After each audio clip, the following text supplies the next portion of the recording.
Good day to you all, you wonderful viewers.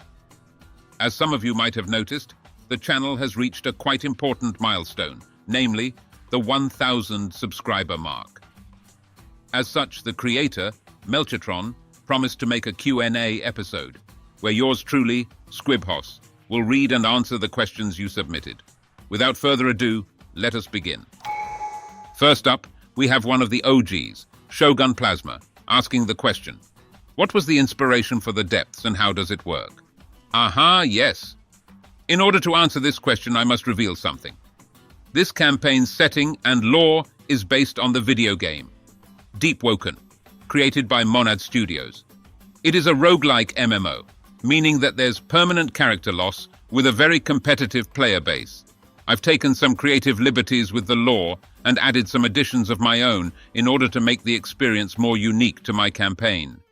But in short, the depths are layers of the worlds, with there being a total of 9 layers, sort of like in the book Dante's Inferno. In Deep Woken, the depths are the place you go when your character dies in the overworld. You start out at the first layer, which is commonly just referred to as Layer 1. Dying in this first layer will send you to the second layer, but only if your vessel is strong enough, in other words, your level. The only way to escape is through a difficult trial, in the Tower of Interstice. There's a lot more to tell about it, but that'll have to wait until the next episode with Jackdaw and Gervasius. Next question is by Doomer5467, who asks, how old are the boys supposed to be in-game? An interesting question to be sure. I'll show all the ages of the important characters so far on screen. If we start with the oldest, that would be me, which would be a staggering 1,500 years old. You've got to agree I've aged well, right? Lionel is 36 years old, Basil is 25, and so is Andreo. Gervasius is 23, and Jackdaw is the youngest of the real-life characters here, at 18 years old. Quite ironic, is it not? For the side characters, Orlando is 49 years old, Captain Chimera is 19 years old, which you can see on his little chubby baby face, and Penelope is 15. Blaze12190 asks, will any more players be joining the series? Honestly, I think we have enough players at this point. However, if the dice gods feel a little cruel, some more characters might die, which means I'd need more people to fill the slots. But for now, no. Next up is one of the OGs, Giacomo Sorbi, who, dear God, I should have set a limit to the amount of questions you can ask. However, he did tell people to smash the like button, which you should totally do, by the way. So I'll acquiesce him to this. Let's do a lightning round on this one. Any more guest or permanent celebrity players in the foreseeable future? See the above question. Any chance of getting crossovers with other creators? Perhaps not a crossover in the campaign, but I do want to make more videos with Argathrax and Carmilla, since you guys seem to really enjoy them.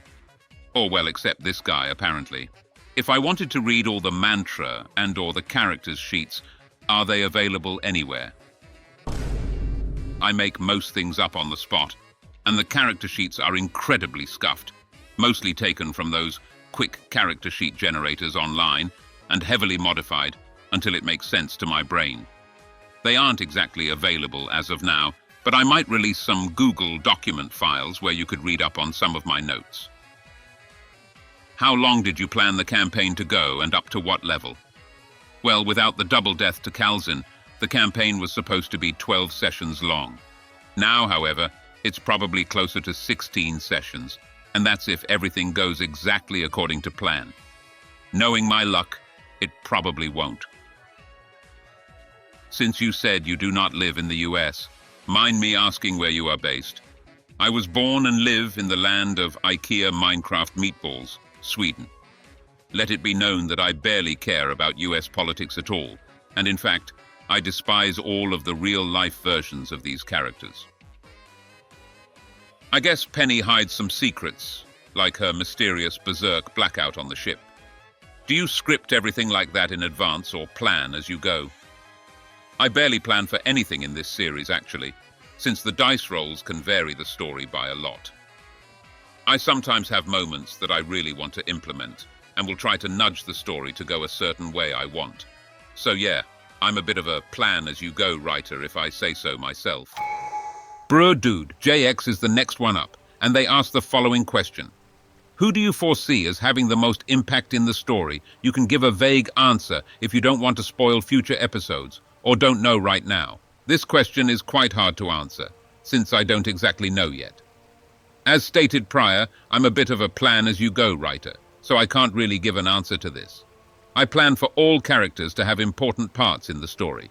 I don't want anyone feeling left out. A long-running Havoc of Erisia enjoyer, the White Tiger God, asks this. Who is your favorite character so far? And what was your favorite battle, either to make or just overall in the narrative? My choice of favorite character might be a bit biased, but it of course has to be myself. That or Penelope. If I have to choose a player character, it's probably Jackdaw, since I find his dynamic with Gervasius to be pretty fun to write. A super optimistic and proud warrior, teaming up with a cynical and selfish bandit. They work as a foil to one another, which makes writing dialogue for them pretty easy. My favorite battle to write was definitely the one versus the Deep Gigamed Knight. Not only is it a badass design, it was also the first battle where I really got the chance to use some special effects. Although the battle on Chimera's ship was intense, I also had a lot of writer's block when writing it, so it instantly made it more unenjoyable for me. Some of you viewers might have noticed the lack of visual effects on the ship battle, or some effects being delayed by a few seconds. That's because my editing program hated this fight and the latest episode overall, and I even had to re-render it since the clunky design made all of the on-screen text appear several minutes before it's supposed to show. Yeah, just a massive headache in general.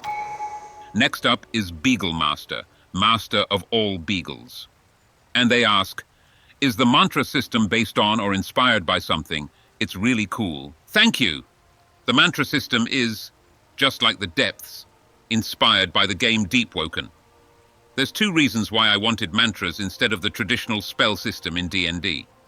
The first reason is because normal spells wouldn't really make sense in the setting, since basically anyone can use a mantra in Deepwoken, not just wizards or warlocks and stuff like that. The second reason is because I'm kind of an idiot. I have no idea how the checks, saves, and damage worked on cantrips and spells, nor whatever the hell different leveled spell slots did. I have never played D&D in real life, or digitally for that matter. I got my understanding of the rules mostly from other D&D AI content creators. The mantra system is just easier for me to understand, and also allows me to create some interesting abilities. Victor Palencia is next on the list, who seems to be enticed by the possibility of huge faction wars in the future. Their question is as follows. Will there be a faction versus faction war with armies of thousands of soldiers fighting? Well, faction wars sound fun and are definitely something I want to happen, but there might be some technical hindrances considering a fight between 12 people already fucked up my editing program pretty bad. If a faction war breaks out, which it most certainly will, I'll have to take some liberties in order to make it work. The Dylan, the one asks, how long will this series be? Will it surpass 20 episodes? What do you think? I kind of already answered this question, but surpassing 20 episodes could be a possibility if things keep going sideways. Nick Chagnon is apparently a geography enjoyer as they ask, how large is the island of Erisia, like square miles, kilometer? I don't know, but pretty damn large.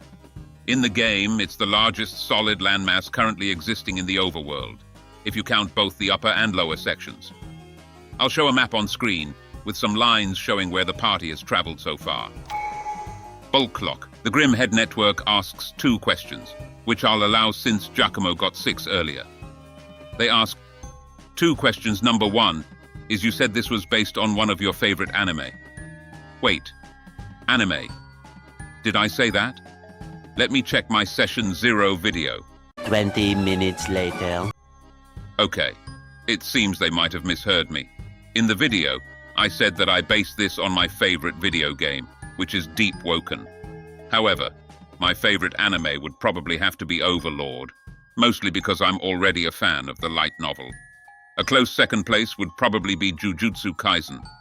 The little Lionel edit I made was a reference to Lobotomy Kaisen edits, which you can look up for yourself, mostly because they're quite frankly impossible to explain. But to answer the question, presumably yes. Second, I notice Lionel having an almost father-daughter relationship with Penny. Was this planned since she's a cat girl and Donald's race has dog qualities? The father and daughter relationship wasn't really planned at all in advance. But after coming up with the nickname Boomstick for Lionel in session 3, I realized I could have a pretty fun party dynamic with the two of them. And also, the cat and dog thing wasn't intentional, but now that I look back at it, it was quite fitting. Marco the First asks 2 questions too, which is, does the summer company have any laws against harming Felinors? I haven't exactly gotten to this part in the story yet, but they technically do and don't at the same time. The summer company accepts all races, as long as they are wealthy. If you happen to be a wealthy Felinor, then the summer company will accept you. More of this will be explained in the future, and particularly why Felinors are discriminated against in the first place. Why is the place where George's character grew up ruined? This will actually be answered in the next session. For now, let's just say that Calzin's faction had a role to play in its destruction. Speaking of George, this fellow named George left 2 questions. What are the mechanics you use for mantras, and when do the fellas get cards? Well, mechanics is a pretty damn broad term, but I'll go over it a little quick. The hit rate is determined by the user's weapon's hit rate. If your weapon has a +4 on hit, then your mantra does too. Damage type is determined by the mantra's attunement, and the damage in general varies from mantra to mantra. The players get cards whenever they level up, and this campaign uses milestones as level-ups, mostly because I find it more convenient for writing reasons. Are the players gonna go to the monkey's paw eventually? Ah, yes, this person has played Deep Woken, but realistically, probably not. I could add a reference to it in-game, though. A person by the name of Fever DM asks, are you planning on turning the Erisia setting into a product church writing out lore and mantras?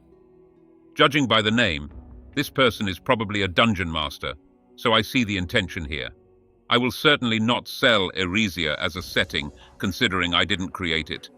Would be pretty scummy to earn money from someone else's work. I could, however, make a large document or video where I write out all mantras and class paths, along with stat blocks for some of the enemies. This will probably have to wait for a long time, since this campaign is not close to ending at all. Joshua Bennett over here asks 2 questions as well. Is Penelope a permanent character? Long live Penny? Well, that does depend. I can tell a lot of people really like her as a character, but I can also tell that a lot of you really don't want her to die either. I'll probably keep her with the party for now. Will Squibble... Wait, Squibble! It's Squib Hoss! Okay, relax, Squibbo. Ahem. Will Squibbo ever become a permanent member of the group? Ha!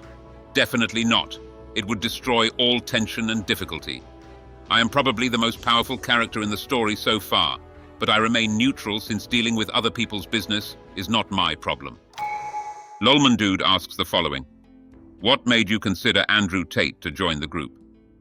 To be honest, I just thought his bravado and arrogance would make for a really funny character, like a comic relief character that takes themselves way too seriously. Of course, he is no president, but since Ben's already here, he might as well join. More of his lore will be coming in Session 9, where you'll find out how he became a pirate captain and stuff like that. Spoiler alert, he's kind of a fraud. This anonymous user asks, will Penelope and Lenole end up together at the end of your series?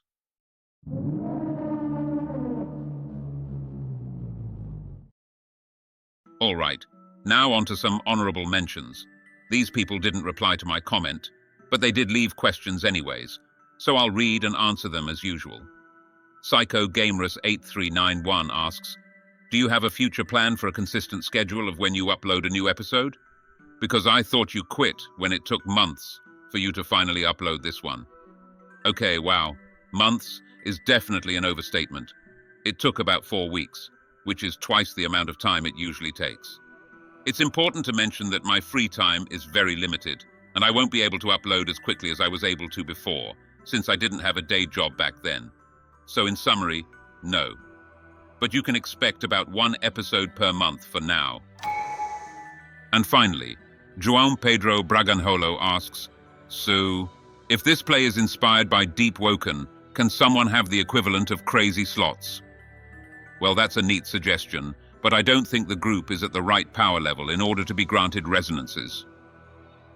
For those that are unaware, a resonance is a special ability in Deep Woken, obtained through a specific criteria and then experiencing a near death in the depths. These abilities are usually incredibly strong and would be completely busted for the players right now.